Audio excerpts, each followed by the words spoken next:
چې کله سړی وفات شي که نه دې قبر کې کی او د سره کله حساب کتاب شروع کیږي او د کې ژوند راشي نو دې چې وګوري نو په د وخت د مازدیګري هر ټیم چې تاسو مړی ښخ کړئ دې چې قبر کې وګوري نو په د به وخت د مازدیګر ټیم دی د انور به داسې مخامخ شي داسې حال کې به لکه د انور چې پریوزي په داسې حالت کې به دته دا ټیم مخې ته شي دې چې د مانځه عادت وي که نه منځونه اهتمام یې کړی دی به وایي ما پرېږدی زه مونځ کوم زما نه د مونځ وخت ما پرېږدی زه مونځ کوم هغه د انور غایب کېږي نو چې سړي مستقل د مازدیګر مونځ په کرکټ کې پرېښودی ده ته پته لګي چې دا زما پرېږدی زه د مازدیګر مونځ کوم ته پته شته نه د مازدیګر مونځ په ژوند کې کړی نه نو څه به وایي چې ما پرېږدی زه مونځ کوم دی چې وګوري نو دی به وایي ما پرېږدی زه مونځ کوم هغه د نور رانه غایب کېږي نور رانه غایب کېږي علما وایي چې په ده به ولې وخت د مازدیګر وي لکه د مازدیګر دا وخت ده ته ولې مخې ته شي علما وایي دې وجه دا ده که نه چې کله مسافر سړی په لاره روان یو سفر کوي نو چې دی وګوري چې دا انور د پریوتو شي دا وخت د مازدیګر شي نو د سره کې یره پیدا شي مسافر ډېر پریشان شي یره وایي شپه به کم ځای تېر شپه را روانه ده شپه به کم ځای تېر مسافر ته دا ټیم ډېر ګران پریوزي چې ماښام شي نو دم یو سفر کړی دی د یو عالم نه بل نوي عالم ته تللی دی نوی خلق دی نوی ځای دی حقه د مازدیګر ټیم پې راغی چې څه به اوس کېږي نو دنیا کې چې په سړي د مازدیګر ټیم راشي او مسافر یو د شپې ځای نه نو څه حالي نو قبر کې یو نوی مخلوق دی او نوی ځای دی او په د وخت د مازدیګر راغی چې د ده به اوس څه حالي دی نو ځکه ورته الله دا وخت د مازدیګر راغی بس سمدستی ولا فرشتي راشي احادیث مبارکو کې راځي چې دا رشتہ دار ته واپس کیږي نو فرشتي ورته راغلي ستار واپس کېدل دی او فرشتي راتلي ستار واپس کېدل دی او فرشتي راتلي ډېر د یاري منظر دی ډېر د یاري منظر الله دې زموږ حفاظت وکړي بس الله دې موږ ته آسان نبی کریم صلی الله علیه وسلم یو صحابي دفن کو سعد رضی اللہ تعالی عنہ صحابہ ورته تسبیح وایه سبحان الله وایه بیا ورته الله اکبر وایه صحابہ ورته د الله حبیب ناشنا کار دینن وینا هم چې دې څنګه قبر کې خود او تاسو قبر برابر کو نه په دا قبر راتم ما ځکه وی چې سبحان الله وایه تکبیر وایه الله اکبر وایه په دا قبر راتم او دا هغه صحابي دی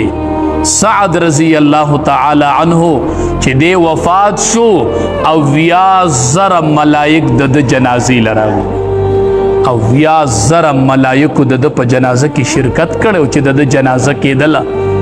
او 20,000 ملائک راغلي و د په جنازه کې ولا بیا هم قبر راتم شو نبی علیہ السلام سبحان الله وایه تکبیر وایه تکبیر وایه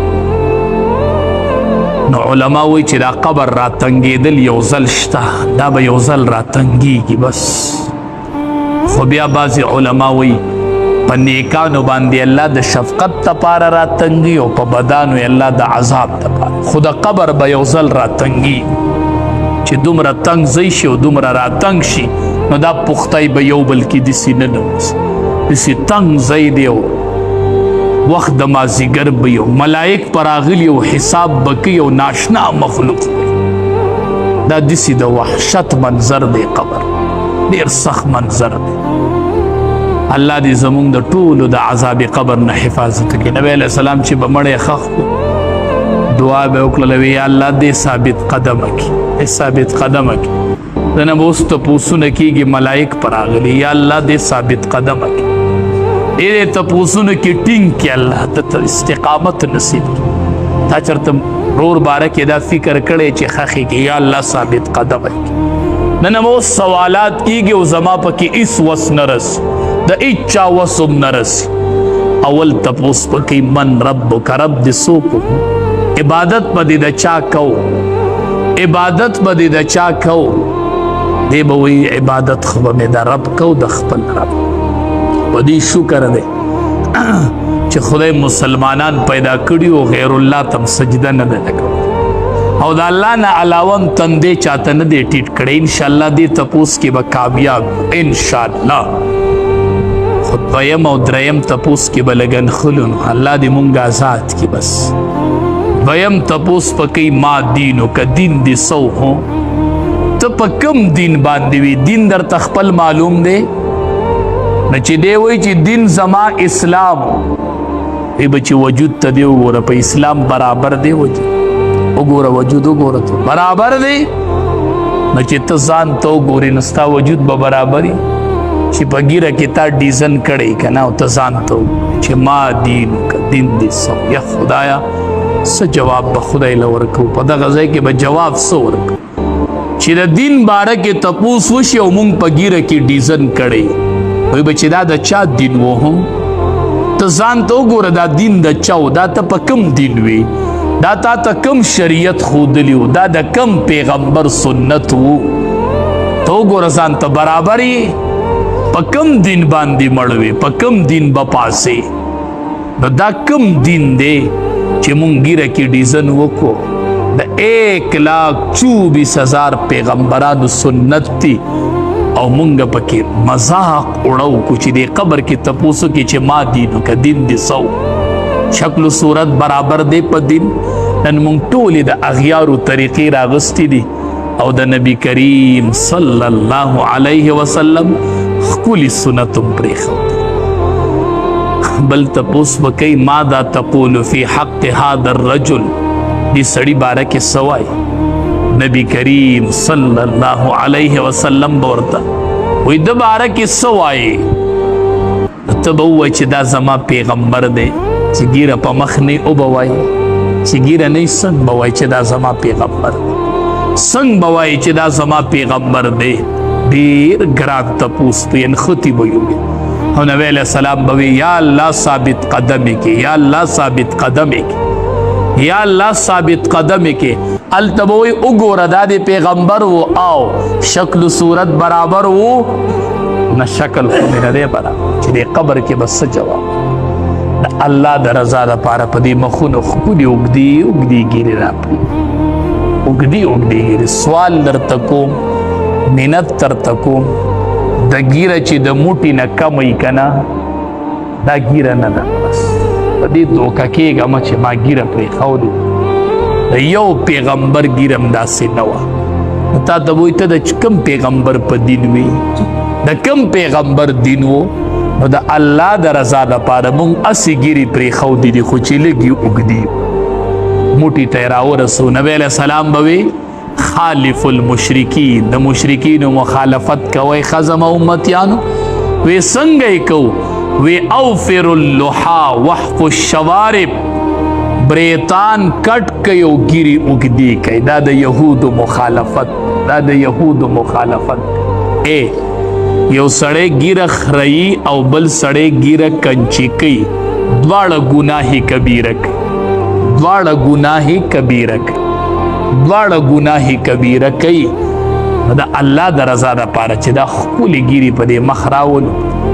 نو که تپوس وکړي چې ما دین وکړه نو په دین د اسلام بلکل وجود برابر دی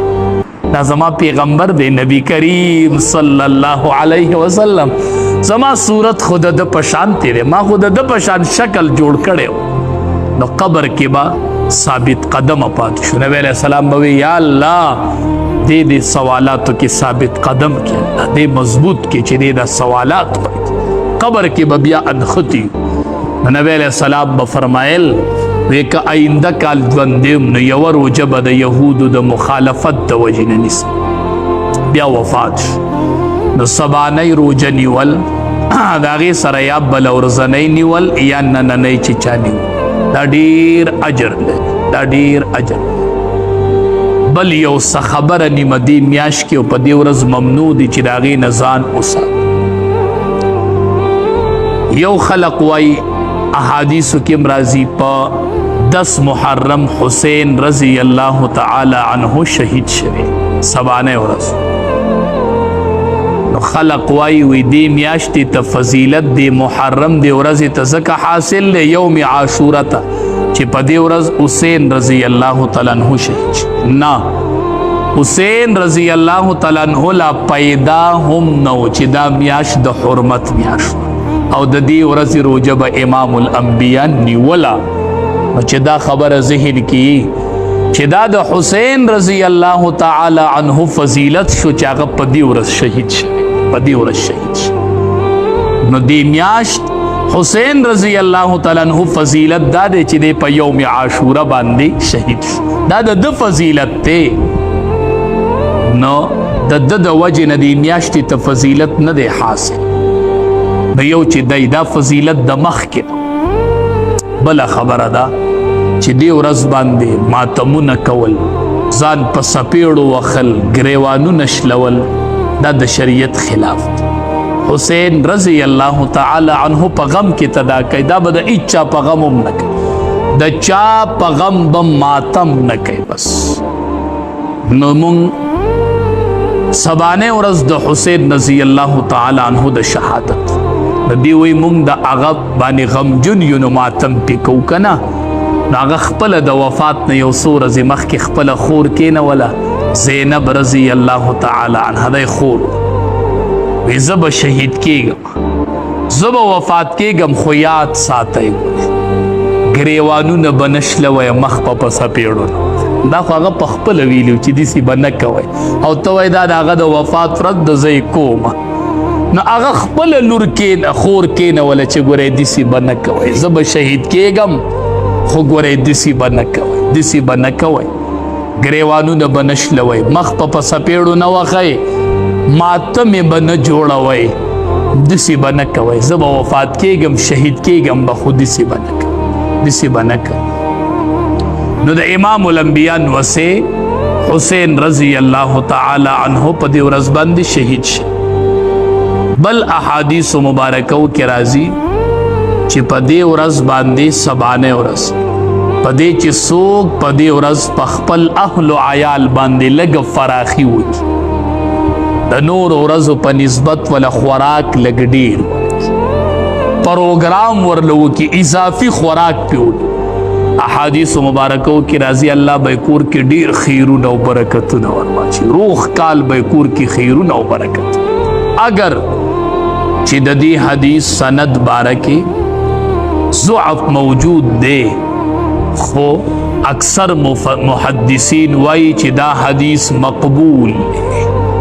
نو چې په دغه ورځ سبانه ورځ باندې لږه فراخي وکړلی شي په خپل اهل و عیال. او زه به درته دا ووایم چې ما پې خپله تجربه کړې ده، خپله مې په یو کال نیم اوشو چې عمل کړی دی او په دې سترګو مې هغه هر څه لیدلي دي. بس په لنډو خبره ده، بس حدیث وي، د امام الانبیاء خبره وي، دا د کمال نه ډکه وي. نو په خپل اهل و عیال باندې به فراخي، دا به لازم هم نه ګڼو، فرض به هم نه ګڼو، واجب به هم نه ګڼو. چاوکه جو ثواب دی، داسې به نه وایو چا ونه کو جو ګناهګار دی او دا خو غټ بد عمل وکړو. نه داسې عقیده به نه ساتي او چې عمل پې چا وکړو الله به ډېر خیرونه او برکتونه ورکړي. بس په خپله به یې وینئ وکئ پې عمل. لکه زمونږ روژې نو د دې ماشومانو خو روژه نه که نه، په دې باندې وکئ، په دې ورځ فراخي پې وکئ او ماښام بیا وکئ، انشاءالله چې ډېر خیرونه او برکتونه به وي چې په دې ورځ سړی په خپل اهل و عیال باندې فراخي. بله خبره په دې ورځ باندې مخصوص خوراک نشته چې یا شربت یا سوجي پخول، نه، د خپل وس مناسب فراخي کول. نه لازمي نه ده چې ته د شربت وسکې، لازمي نه ده چې ته د سوجي پخوې. نو په سوجۍ کې مخاص کوئ، په شربت کې مخاص کوئ. کلی میان ولا راوړه که نه، چرګان راوړه، میان راوړه، د ګډ غوښه راوړه، نو دغه سوجۍ او شربت پورې نښتې. نو دا په دې کې خاص کوئ مو چې په دې ورځ به دغه خوراکي نه، هر خوراک کې چې د فراخي وکړله خو په خپل اهل و عیال باندې فراخي وکړه، انشاءالله ډېر برکات او خیرونه به یې ووینې چې څوک په دغه ورځ باندې فراخي وکړي. الله تبارک و تعالی به ورله ډېر خیرونه او برکتونه ورکړي چې هغه سبانه ورځ ده. لکه چا نن روژه نیولي نو سبا ورسره ونیسئ که نن یې نه نیولې نو یو سبانۍ ونیسئ او یو ورسره بله ورځنۍ ونیسو. نبی علیه السلام وایي زه امید ساتم چې الله به پې د یو کال تیر شوي ګناه الله معاف.